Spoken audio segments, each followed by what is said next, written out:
All right, so I'm way behind on this. I'm about 2 weeks behind when I should be putting this out. This is actually the first week of training of the new year and the first week of training on a new training block. And the goal for this week was to eventually work up to a heavy triple on squats on day 3.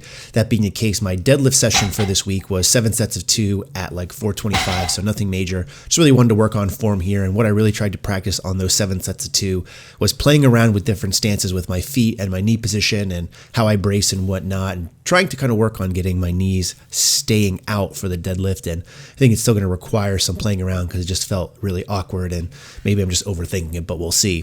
From there, we also did some sumo work, which I'm not going to show you because sumo is gross, but it's a nice way to add in some variation and some volume without having to do a ton of deads. And it's something where I could potentially get a lot of improvement because my sumo is so bad, mostly because my form's so bad. So trying to work on open my hips and kind of get those involved more. And then from there, moved on to some safety bar squats. You guys know how much I love these. Recently did a review on the Elite FTS safety squat bar, so definitely check that out if you haven't already.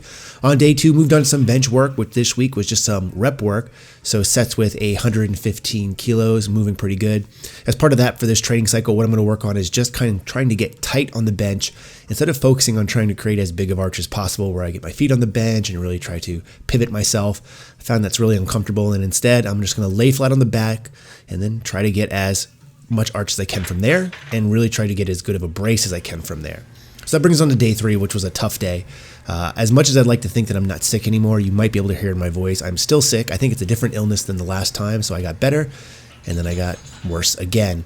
Now, as I mentioned, I was trying to work up to a top set of 3 here, RPE based, and I had 250 in mind, but it moved terribly. Probably not a good idea. Also that I warmed up in flats before taking my first main set in heels. And then I did 3 back off sets of 3 reps each with about 485 pounds. So one of the things with this program that I'm working on is on these RPE days, I'll have a top set that's RPE based, and then I'll have some rep work after that's percentage based. That way I can make sure that I'm still getting in some good quality work. And I'm changing things around a little bit. Basically, the days are going to be one main exercise, a variation of that, an assistance movement, and then typically some back work. So 4 exercises per day, and we'll see how that goes for this training cycle, but you guys will see as I go. Hopefully I'm feeling a little bit better by the time you see the next update. In the meantime, as always, thanks for watching, and we'll talk to you next video.